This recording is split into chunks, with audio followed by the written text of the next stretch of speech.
안녕하십니까. 저는 이제 40 중반을 향해 달려가고 있는 아이를 키우고 있는 엄마입니다.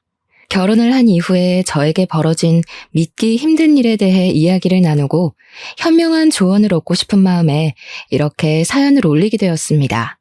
유년 시절부터 쭉 이어져 온 인연이 저에게 아주 뜻밖의 해프닝을 가져오게 되었고, 그 일로 인해서 저의 마음에도 구원을, 그리고 다른 사람에게도 복합적인 감정을 만들어내게 되었습니다.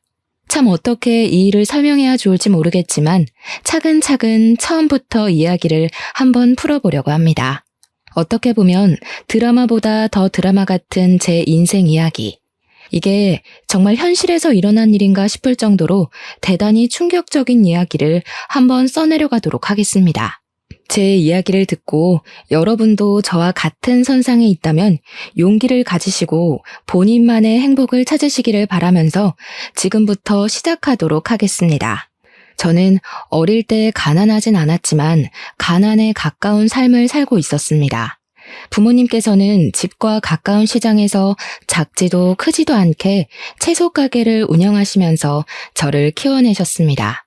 가게를 열 정도면 나름 풍족한 생활을 하지 않았겠냐 하시는 분들도 있는데, 채소를 팔아봐야 가게 월세 내고 생활비를 제외하면 남는 돈이 별로 없었습니다. 그러니 저를 위해 부모님께서 쓸 수 있는 돈이 매우 한정적이었습니다. 물론 제가 욕심이 많은 아이는 아니었기에 화목한 가정을 이어질 수 있었습니다. 저는 부모님께서 고생하시며 벌어들인 돈을 함부로 사용하면 안 된다고 어릴 때부터 가정교육을 받았기 때문에 주어진 형편에 만족하면서 살았습니다. 우리 부모님께서는 빠듯하게 한 달을 벌어먹고 사시는 분들이었지만 없는 사람들을 늘 챙기고 도우며 사셨습니다. 채소 가게에서 팔다 남은 감자, 고구마부터 시작을 해서 시들시들해지는 상품들, 그러니까 먹는 데는 문제가 없어도 상품 가치가 떨어지는 상품들은 없는 사람들에게 나누시며 살았습니다. 특히 저희가 다세대 주택에 새를 들어 살고 있었는데 우리 옆집에 살고 있는 단칸방 식구들에게 그렇게 잘해주셨습니다.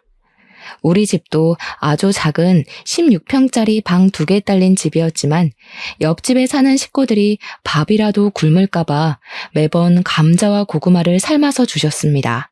솔직히 어린 나이에는 우리 집도 힘든데 왜 그렇게 남을 도우며 사시려고 할까, 그 돈을 모았다면 더 큰 집에 갈 수 있지 않았을까 하는 생각을 하기도 했습니다.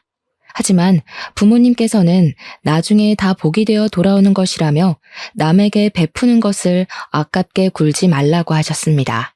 옆집에 사는 가족들은 옆집 오빠와 옆집 오빠 부모님으로 구성되어 3명이 살고 있었습니다. 옆집 오빠는 저보다 8살이나 많은 오빠였는데 제가 초등학생일 때 이미 대학생이던 오빠였습니다. 대학 등록금을 마련하기 위해서 틈틈이 일을 하며 정말 열심히 살던 오빠는 끼니를 제때 챙기지 못해서 항상 배고파했었습니다. 그런 오빠가 안쓰러웠던 저희 어머니께서는 매번 옥수수며 감자며 아침이고 저녁이고 오빠를 마주칠 때마다 손에 들려주시면서 배고프면 일이 손에 안 잡힌다고 걱정을 하셨습니다. 옆집 오빠는 처음에는 부담스럽다면서 거절을 했었지만 나중에 들어서는 꼬박꼬박 받아주면서 너무나도 감사하다고, 이 은혜에 절대로 잊지 않겠다고 부모님께 인사를 했었습니다. 가난으로 인한 자격지심도 전혀 없었고 본인이 스스로 할 수 있는 일에 매진하면서 성실하게 사는 아이라며 부모님은 옆집 오빠를 매번 칭찬하셨습니다. 저는 어린 나이에 옆집 오빠에게 질투를 한 적도 몇 번 있었습니다. 부모님께서 매번 입에 침이 마를 정도로 오빠를 칭찬하셨기 때문이었습니다. 제가 중학생이 되었을 때 오빠는 군대에 가게 되었고, 제가 고등학생이 되었을 때 제대를 하고 대학에 복학을 했는데 그때 처음 오빠를 대면했습니다. 어릴 때는 제가 대학에 대한 정보가 전혀 없었고 그냥 오빠가 공부를 잘하는 학생이었다는 정도만 들어서 모르고 있었죠. 알고 보니 오빠는 엄청나게 유명한 명문대 장학생으로 입학을 했던 학생이었던 것입니다. 초등학생 때는 몰랐지만 대단한 사람이었던 거죠. 고등학생이 된 제 눈에는 적어도 그렇게 보였습니다. 아무튼 오빠는 대학을 졸업하게 되었고 교수님의 추천으로 대학원에 진학을 하게 되었다고 했습니다. 그즈음 제가 수능 공부를 해야 할 시점이었는데 제가 학원을 다녔던 것도 아니고 공부에 엄청난 취미가 있었던 것도 아니라서 성적이 바닥을 기어다니고 있었거든요. 학원을 보내주겠다는 부모님의 말에 저는 무한한 고민에 빠지게 되었습니다. 학원비가 한두 푼도 아니고 부모님의 돈벌이가 넉넉한 것도 아니었으니까요.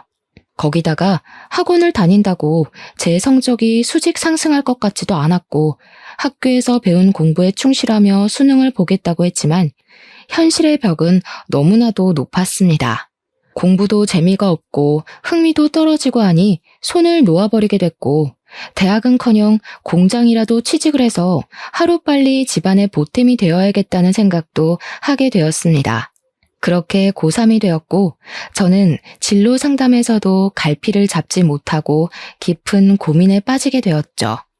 근데 우연히 제 고민을 알게 된 옆집 오빠가 대학원 생활을 하며 바쁜 와중에도 저에게 개인 과외를 해주겠다고 이야기를 해주었습니다. 그동안 얻어먹은 것들이 한두 개가 아닌데 이렇게라도 보답을 하고 싶다면서 저희 부모님을 설득하기 시작했습니다. 오빠는 과외비는 필요 없다고 했고 지금처럼 배가 고플 때 옥수수도 쪄주시고 고구마도 구워주시면 그걸로 충분하다고 했습니다.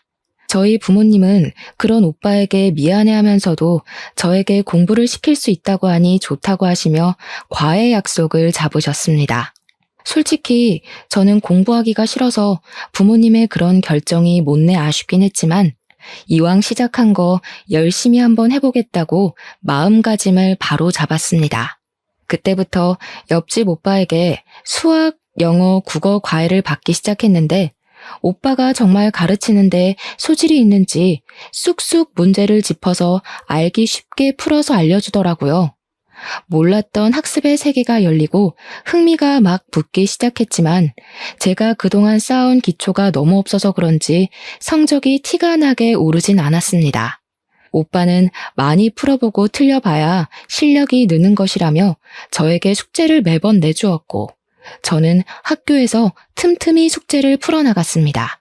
그때 저희 반에서 공부를 꽤 잘하던 은지라는 친구가 있었는데 저를 보고 막 비웃더라고요. 와, 네가 공부하는 거 태어나서 처음 보는 것 같다, 야. 너 대학 가려고? 진심이야? 네 성적에?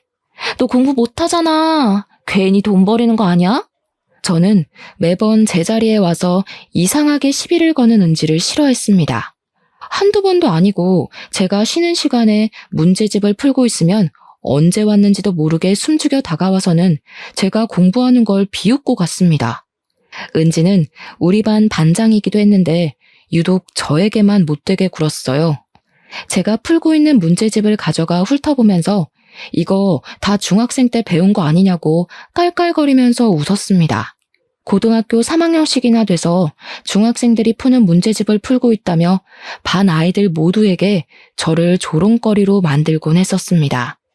하루는 너무 티가 나게 저만 괴롭히는 것 같아서 나한테 왜 그러냐고 버럭 성질을 부렸는데 그걸 모르는 게 문제라며 말도 안 되는 소리를 하고 가더라고요. 그냥 제가 만만해서 괴롭히는 것 같다고 은지랑 어울려 지내는 친구들이 하는 말을 듣고는 자존심도 많이 상했습니다. 수능을 치를 때가 다가오자 이상한 긴장감으로 배가 자주 아프기도 했고 식은땀이 뻘뻘 나기도 했습니다. 그래도 1년 가까이 옆집 오빠랑 공부를 하면서 모의고사 성적도 꽤 많이 올랐기 때문에 수능날 탈만 나지 않으면 성적은 어느 정도 나올 것 같았습니다. 물론 특출나게 오른 건 아니라서 그래봐야 간당간당한 수준이긴 했습니다. 소위 말하는 인서울은 힘들 것 같았고 수도권이나 지방으로 가야 할 수준이었습니다. 그렇게 수능날이 되었고 저는 무탈하게 수능을 치렀고 학교에 옹기종기 모여서 가채점을 하기 시작했습니다. 예상했던 것보다 성적이 잘 나왔지만 아무리 생각해도 서울에 있는 4년제 대학은 가지 못할 것 같아서 조금 서글퍼졌습니다. 이럴 줄 알았으면 미리 공부를 할 걸 그랬다 하는 생각도 했고요. 명문대에 다니는 옆집 오빠가 열심히 알려줬는데 성적이 높지 못해 미안한 마음도 들었습니다. 은지는 제 옆에서 일부러 들으라는 듯이 전체 1등급이 나왔다면서 자기는 서울 명문대에 합격할 것이라고 자랑을 했습니다. 수능이 끝났으니 이제 자유라는 생각이 들어서 신나게 노느라 바빴던 어느 날 어머니께서 저에게 빨리 집으로 들어오라는 연락이 왔습니다. 잘 놀고 있는데 부른다며 투덜대며 집으로 들어갔는데 집안 공기가 이상하더라고요. 어머니께서는 저에게 까만 옷을 던져주셨습니다.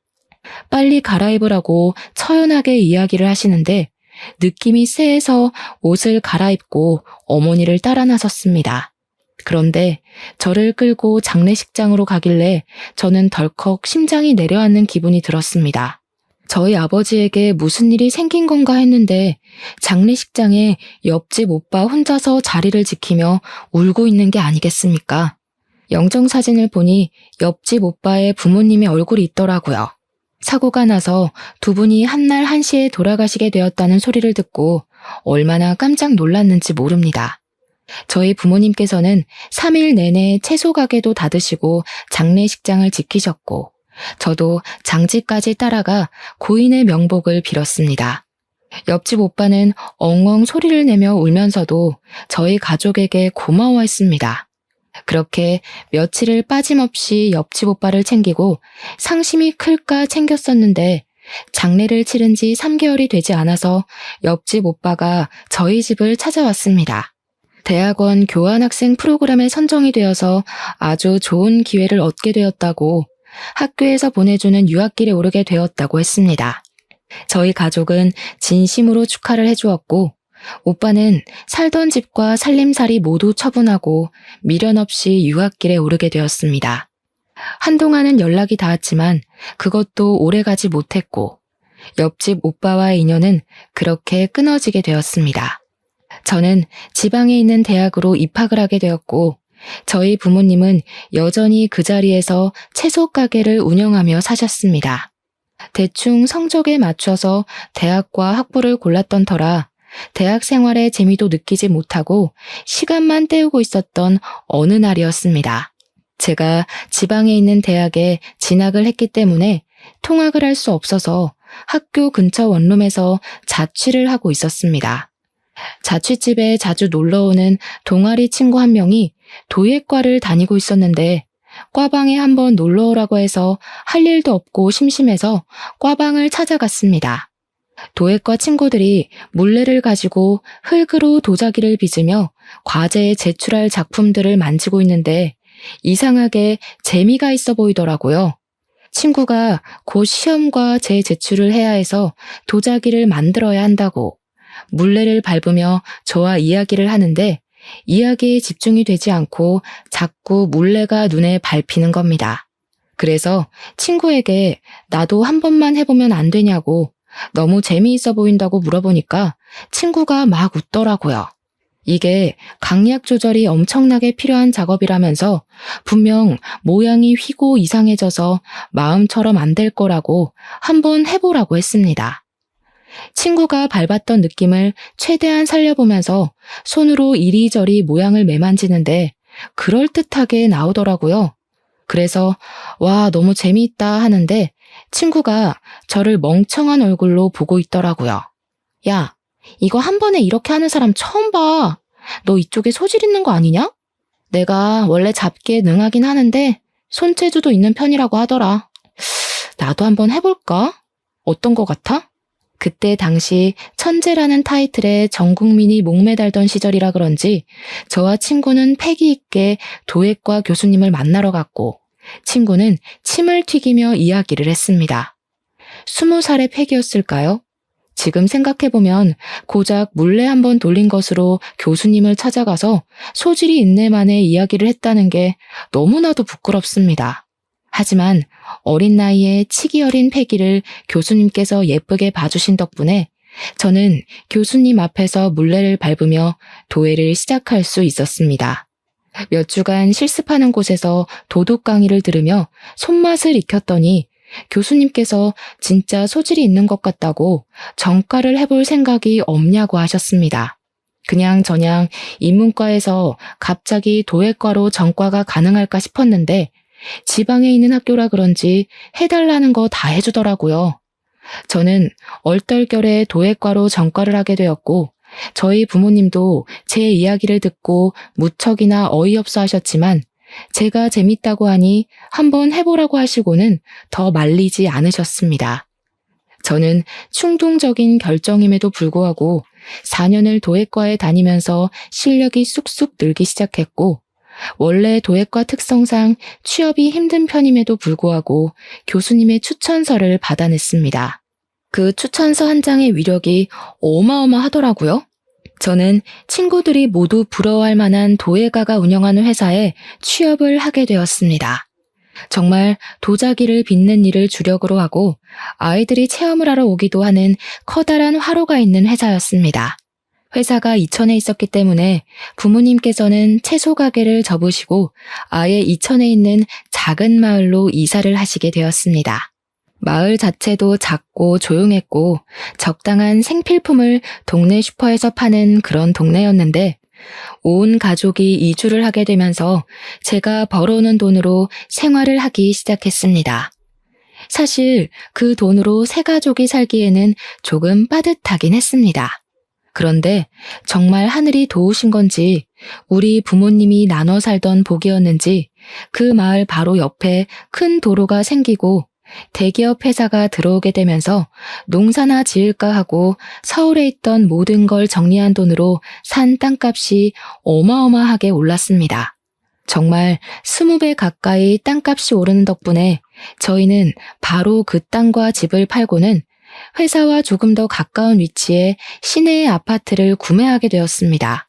갑자기 큰 돈이 생기니 어안이 벙벙했지만 허투루 쓰지 않고 우리 세 가족이 평생 아끼며 살자고 손가락 걸고 약속을 했습니다. 부모님께서는 남을 도우며 살아서 얻게 된 복이라고 참으로 좋아하셨습니다. 도예 회사에 다니면서 남들보다 더 땀을 뻘뻘 흘려가며 일을 했는데 사실 도예가로서의 삶이 참 힘듭니다. 월급도 적은 편이고요. 제가 이천에서 계속 일을 하면서 잘하는 건 흙을 빚는 일뿐이라 대기업 같은 데에 입사를 해서 화장품 케이스를 만들고 하는 일이 더 낫지 않나 하는 생각이 들더라고요. 정통 도예 일만 해서는 먹고 살기가 빠듯하다고 느껴졌기 때문이었습니다. 거기다가 대기업이 줄줄이 이천에 공장을 지으면서 저희 도예 회사 옆에도 대기업 반도체 회사가 들어오게 됐는데 사원증을 걸고 있는 회사원들 보니까 멋있더라고요. 저는 매일 흙을 묻히고 다녔는데 그분들은 대기업 로고가 떡하니 박힌 작업복을 입고 거리를 돌아다녔으니까요. 하루는 제가 회사 근처 카페에서 커피를 마시고 있었는데 어떤 남자가 저에게 오더니 아주 수줍게 휴대폰 번호를 알려줄 수 있냐고 물어보더라고요. 저는 살면서 제 번호를 물어본 남자가 그분이 처음이었기 때문에 의심부터 했습니다. 저 도 안 믿어요. 사이비도 안 믿고요. 대출도 안 할 거고 장기도 안 팔 건데요. 근데 제 말이 엄청나게 웃겼는지 처음에는 무슨 소리인가 하고 저를 보다가 빵 터져서 배를 잡고 웃더라고요. 앞에서 그렇게 웃어대니까 제가 너무 오버를 했나 싶어서 얼굴이 달아올라 커피를 벌컥벌컥 마셨습니다. 제가 며칠 동안 이 카페에 와서 그쪽을 봤는데 아무리 봐도 제 스타일이셔서 그래요. 번호 좀 알려주세요. 혹시 여기 S기업 다니시는 분이세요? 아니요. 아쉽게도 저는 반대편에 있는 도자기 회사에서 도자기 만드는 일을 하고 있어요. 우와, 정말 멋있는데요. 도예가라는 말씀이시잖아요. 요즘 잘 없는 직업 아닌가? 저도 나중에 도자기 한번 만들러 가봐도 되나요? 번호 좀 알려주세요. 그분은 저에게 계속해서 번호를 알려달라고 졸랐고 저는 어차피 한 번뿐인 인생인데 괜찮지 않을까 싶어서 번호를 알려주었습니다. 번호를 준 게 허락으로 생각한 건지 그 뒤로 자주 연락이 오곤 했습니다. 물론 저도 마음에 들지 않았으면 딱 잘라 거절을 했겠지만 그건 또 아니었어요. 대화를 나누다 보니 위트가 있는 사람이라는 걸 알게 됐고 생각보다 배려도 넘치는 사람이라는 생각이 들었습니다. 연락이 오지 않을 때는 서운하기도 하고 뭘 하는지 궁금하기도 했고요. 그렇게 시간을 보내다 보니 자연스럽게 연애라는 걸 시작하게 되었습니다. 연애하는 기간 동안 무척이나 순조로웠고 2년이라는 시간을 훌쩍 보내게 되었습니다. 제 나이 30이 되어서 결혼을 하자는 프로포즈를 받게 되었고 시댁에 인사를 드리러 가게 되었습니다. 남편에게는 여동생이 하나 있었는데 남편보다 일찍 결혼을 하고 아이도 낳고 미국에서 지내고 있다고 이야기를 하더라고요. 결혼식 날에 올 수 있을지 잘 모르겠다고 겸연쩍게 시부모님께서 이야기를 하는데 나중에라도 인사를 드리면 되지 않겠나 싶어서 대수롭지 않게 생각했습니다. 시댁 어르신들도 다행히 저를 예쁘게 봐주셨고 저희 부모님께서도 대기업에 다니는 남편을 좋게 봐주셔서 결혼을 하게 되었습니다. 상견례 자리에서도 재산을 공개하고 예단 예물 이야기를 하다 보면 서로 빈정이 상하는 경우가 있다고 하던데 저희는 그런 게 전혀 없었습니다. 평생 봉사를 하며 남을 위해 살아온 저희 부모님과 시부모님의 대화가 무척이나 잘 통했고 집안 가훈이나 분위기도 비슷해서 걸림돌이 될 게 없었습니다. 시부모님은 탄탄대로를 살아오신 분이라 평생을 봉사하며 살아오신 저희 부모님께 진심으로 존경한다고 이야기를 하셨습니다. 우리 부모님께서는 가방끈이 짧은 저희 가족을 대단한 사람인 양 봐주셔서 감사하다고 대답을 하셨고요. 훈훈한 분위기에서 상견례 자리가 끝나게 되어 가슴 졸일 일은 없었습니다. 무엇보다 남편이 명문대를 졸업하고 대기업을 다니고 있었기에 제가 부족해 보일지도 모른다고 생각했는데 시부모님은 그런 걸 전혀 생각하지 않는 분이셨습니다. 훈훈한 자리 끝에 결혼식 날짜가 다가오게 되었고 참석이 불투명하다고 했던 신우도 결혼식 당일에 드디어 만날 수 있었습니다. 신부 대기실에 찾아와서 저에게 인사를 하는데 신우와 저 둘 다 얼굴이 굳어지고 말았습니다. 신우라고 인사를 한 사람이 다름 아닌 고등학교 시절 저에게 계속 시비를 걸던 우리 반 반장, 은지더라고요. 그날 화사하게 웃기만 해야 할 제 얼굴에서 미소가 사라지게 됐습니다. 은지도 저도 둘 다 똥 씹은 얼굴로 인사를 하게 되었죠.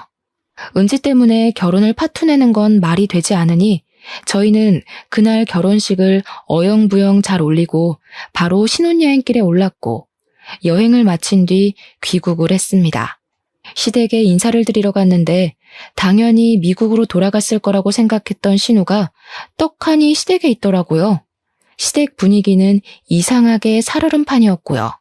이게 무슨 분위기인가 싶었는데 신우가 폭탄을 제대로 터뜨렸더라고요. 나 이혼하고 한국으로 아예 들어오게 됐어. 우리 아들도 당연히 한국에서 내가 키우기로 했고 당분간은 시댁에서 지내려고. 글쎄 우리 남편이 노란머리 여자랑 바람을 피웠지 뭐야? 내가 어이가 없어서 자존심이 상해서 도저히 그 남자랑 못 살겠더라고. 한국에서 명문대도 졸업했고 미국에서 공부까지 한 사람인데 여기에 내가 일할 자리 하나 없겠어? 나도 고향이 그리웠었는데 잘 됐지 뭐. 시부모님은 갑작스런 신우의 말에 머리를 싸매고 누우셨고 신우는 아무렇지 않게 시댁에 자기 짐을 풀고는 뻔뻔하게 눌러붙기 시작했습니다. 그냥 거기서 끝이 났으면 제가 신우 이야기를 할 일도 없었겠죠. 이혼하고 한국에 들어왔다는 것 자체가 자존심이 상한 건지 뭔지 저한테 시비를 걸기 시작하더라고요. 개버릇 남 못 준다고. 저런 식으로 남편의 바가지를 긁어댔으면 남편이 바람을 피우고도 남겠다 하는 생각이 들었습니다. 그러고 보니까 현아 네가 우리 반 밑바닥 성적을 깔아준 덕분에 내신에서 이득 본 친구가 좀 있지 않았니? 너 대학도 지방대 나왔지? 시댁에 가기만 하면 살살 긁어대는 통에 이걸 들이박을까 말까 고민을 했는데 매번 시부모님과 남편이 제 편을 들어주면서 신우에게 쓴소리를 했습니다. 대학을 어디 나왔고 성적이 어떻든 간에 지금 잘 먹고 잘 살면 아무 문제가 없다는 식으로 말입니다.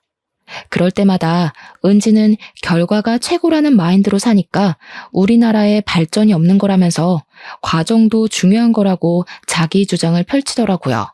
고등학교 시절에는 내가 적성에 맞는 걸 찾지 못해서 고생하긴 했지.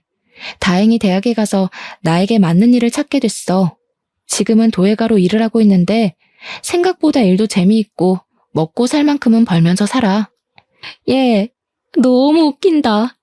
학교 다닐 때 돌머리라고 구박 엄청 받더니 흙을 다루면서 일을 하네? 천생연분이다, 야. 돌머리?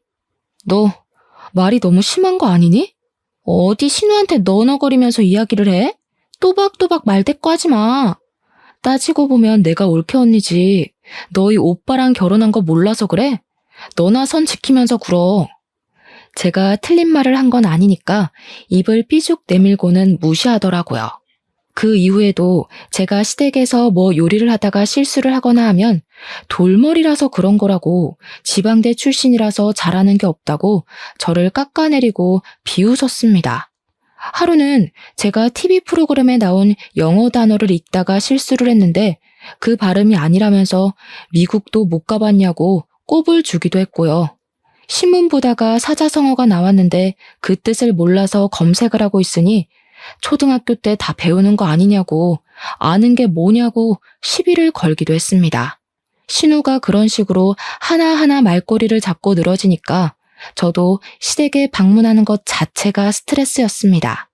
아들과 함께 한국으로 돌아온 신우는 5살밖에 안 된 시조카의 교육에 열을 올리고 있었습니다. 때마침 제가 그즈음 임신을 하게 되었고 양가의 어마어마한 축하를 받게 되었습니다. 신우는 저에게 일찌감치 아이 교육을 어떻게 시킬지 정해야 된다면서 자기를 보고 배우라는 식으로 말을 하더라고요. 근데 저는 생각이 조금 다르긴 했습니다. 공부를 아무리 해봐야 적성에 맞는 일을 찾는 게 더 중요하다는 생각을 했거든요. 제가 친구를 따라 과방에 놀러 가지 않았더라면 제가 과연 도예가의 길을 걸을 수 있는 기회가 있었을까요?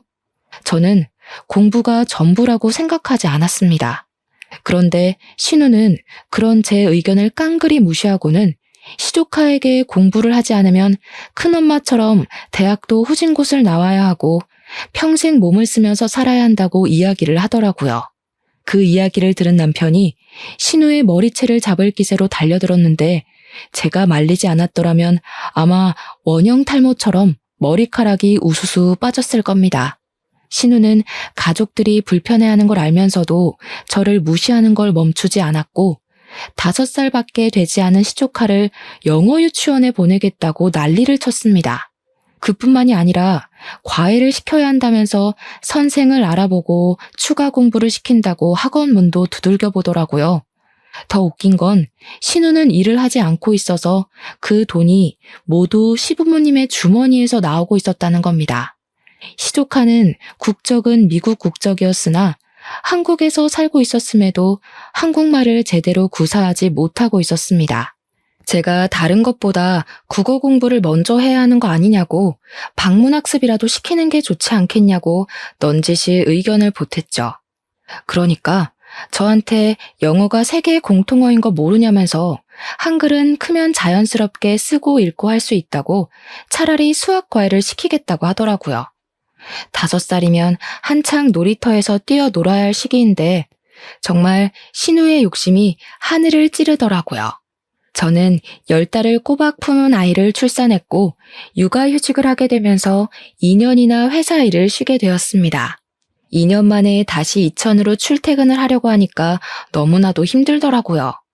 제가 육아휴직을 하는 동안 남편이 본사로 발령이 나면서 저희가 서울로 이사를 오게 되었거든요. 집에서 육아만 하다가 서울에서 이천까지 매일 운전을 해서 출퇴근을 하려고 하니까 몸이 축나는 기분이었습니다. 남편 월급이 꽤 되긴 했지만 그래도 돈을 벌어야 된다는 생각에 도예를 하면서 돈을 벌었는데 이 도예 사업이라는 게 참 어렵더라고요. 저는 결국 도예가 선생님의 곁을 떠나 서울에서 공방을 열어보기로 결심을 했고 부모님께서 조금의 도움을 주시겠다고 하셨습니다. 제가 눈여겨보던 매물이 부동산에 나왔기에 바로 계약을 하고 작은 공방을 열 수 있었습니다. 다행히 위치가 좋아서 작은 화로까지도 둘 수 있었습니다.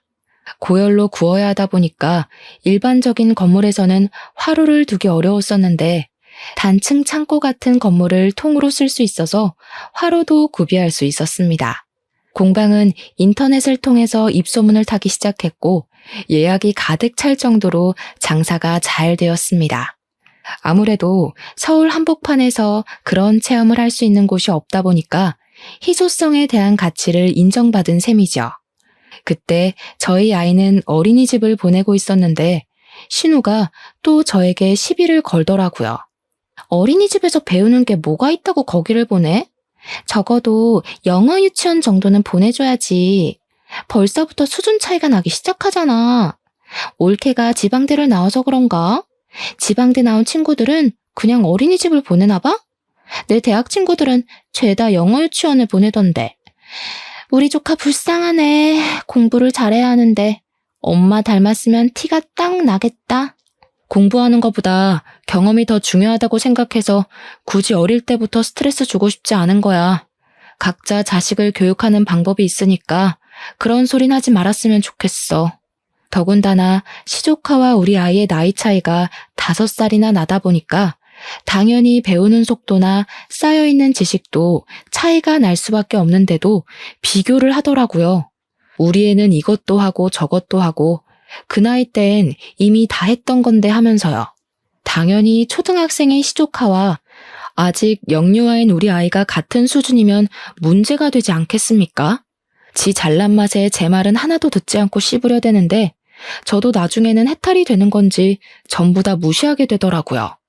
신우는 시조카가 16살이 되었을 때 대학 시간 강사 일을 하게 되어 나름 교수라며 어깨에 힘을 주고 다니기 시작했습니다. 그게 저희 나이 41살의 일인데 보통 그 나이에는 시간 강사를 잘 안 나가긴 하지만 신우가 공부했던 걸 밀고 나가면서 어렵게 따낸 자리였다고 하더라고요. 신우는 시간 강사로 나가고 있는 대학의 정교수가 되는 것이 목표라며 어떤 수를 써서라도 정교수 자리를 차지하겠다고 했습니다. 제가 열심히 하다 보면 기회가 오지 않겠냐고 했더니 가방끈이 짧아서 이해를 못하는 거라고 비웃더라고요. 저도 말이 곱게 나가진 않아서 어디 한번 열심히 애써보라고 대꾸해줬죠. 시간이 지날수록 공방에는 점점 손님도 줄어들게 됐고 일거리도 잘 들어오지 않게 되면서 공방을 유지하는 게 힘들어지기 시작했습니다. 아무래도 작은 공방이라 한계가 있는 거고 한번 방문했던 손님의 재방문이 잘 이루어지지 않았기 때문이었습니다. 물레를 여러 개 둘 수가 없어서 체험 공방은 대체로 만들어진 틀에 그림을 그려 구워나가는 식으로 이루어졌는데 가격도 비싼 편이고 하다 보니 한 번 체험으로 끝나는 거죠. 취미반 수업을 해도 인원을 많이 받을 수가 없고 기초를 배우고 나면 심화 과정까지 하려는 사람이 없어서 운영이 점점 힘들어졌습니다. 그래도 남편이 대기업을 다니고 있으니 배가 고를 일은 전혀 없었지만 제 일이 잘 안 풀리니까 스트레스를 받긴 하더라고요. 공방이 서울에 있다 보니 월세도 만만치 않았고 무엇보다 손님이 많아야 하는데 그러질 못하고 파리만 날리는 경우도 있으니 앓는 소리가 절로 나오더라고요. 제가 힘들어한다는 걸 알았는지 신우는 시조카에게 저의 험담을 하고 있더라고요. 큰엄마가 공부를 못해서 저런 일을 하는 거라고 돈도 못 벌고 힘들어하지 않냐면서 공부를 잘해야 뭘 해도 편하게 먹고 살 수 있는 거라고 말입니다.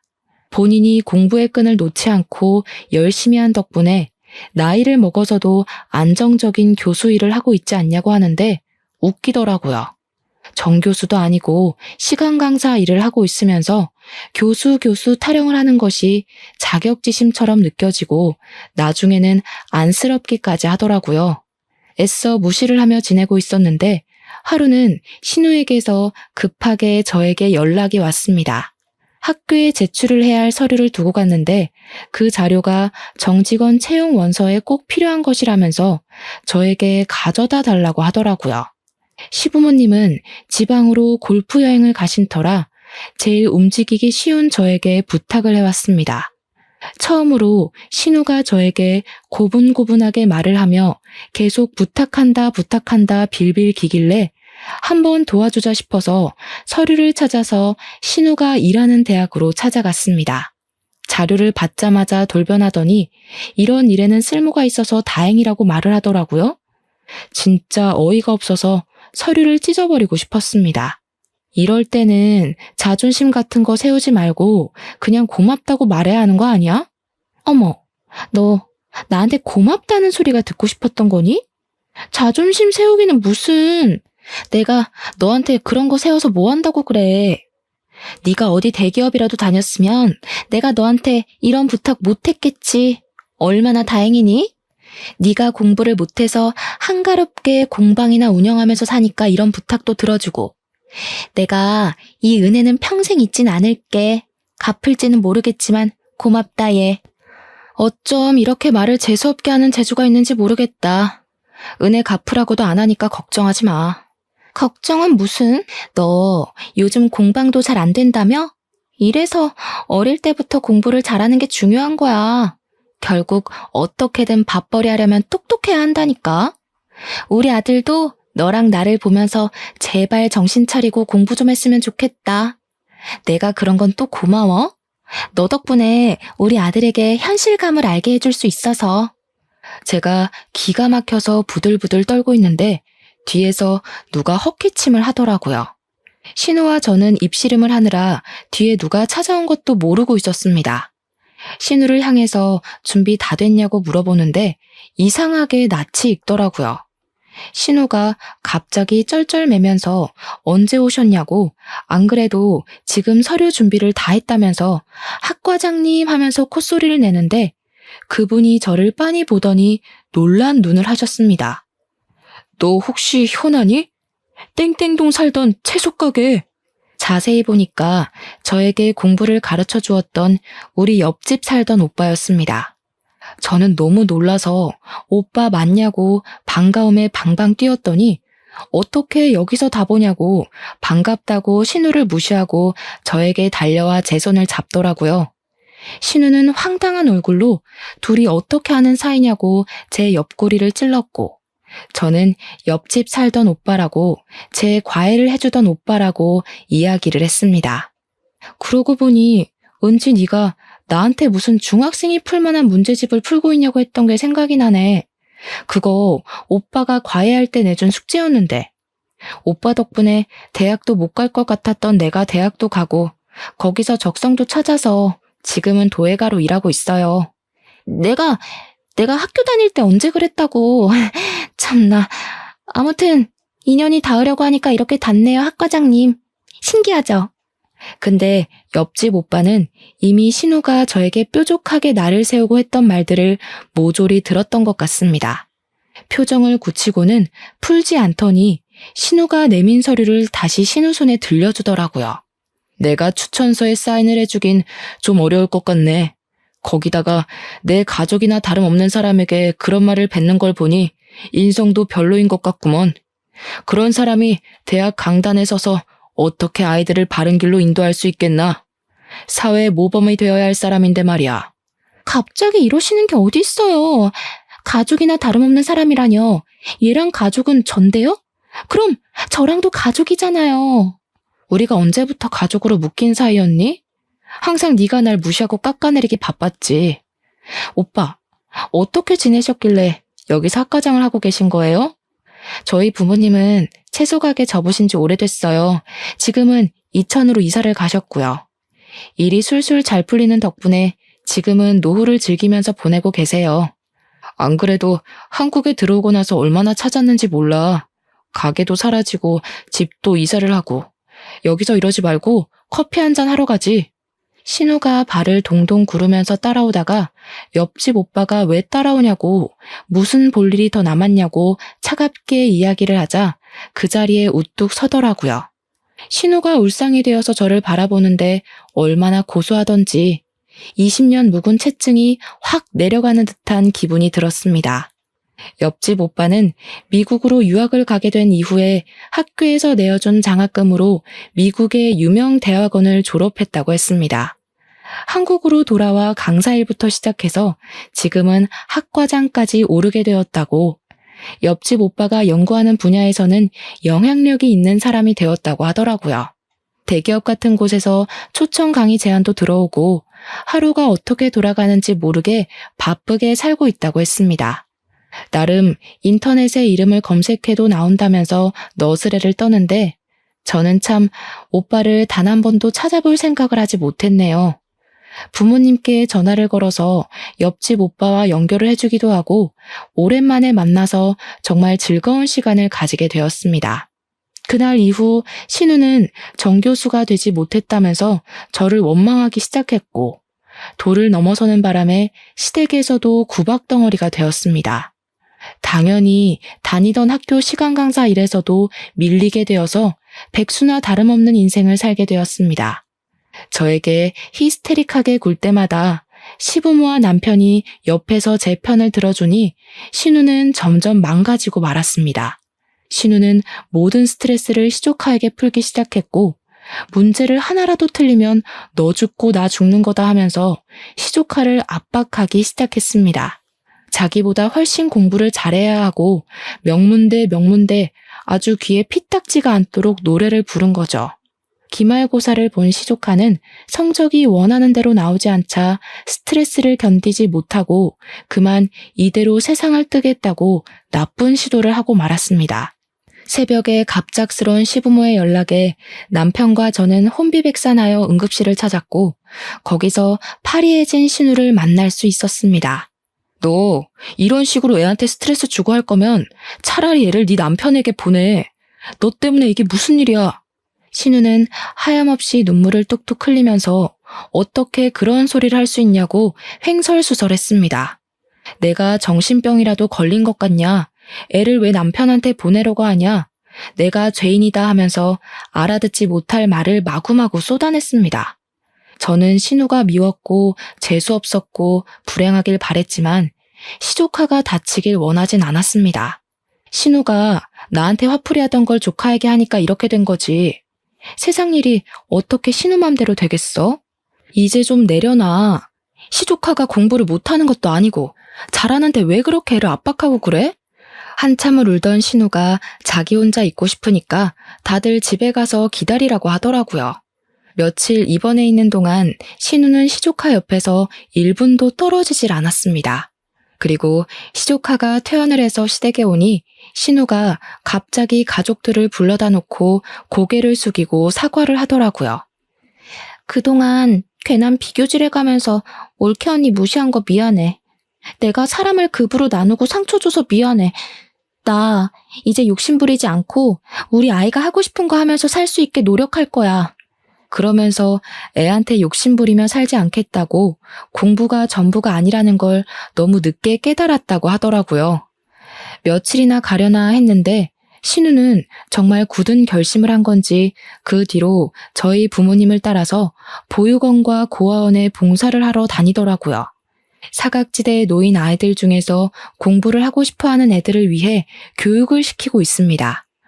할 줄 아는 게 이것밖에 없다면서 사교육을 한 번도 받아보지 못한 애들을 불러다 놓고 공부에 관심 있어 하는 애들에게만 공부를 가르치면서 시간을 보내더라고요. 신우는 점점 마음의 치료를 받고 있는 중이고 저는 그런 신우를 멀리서 응원하며 지켜보고 있는 중입니다.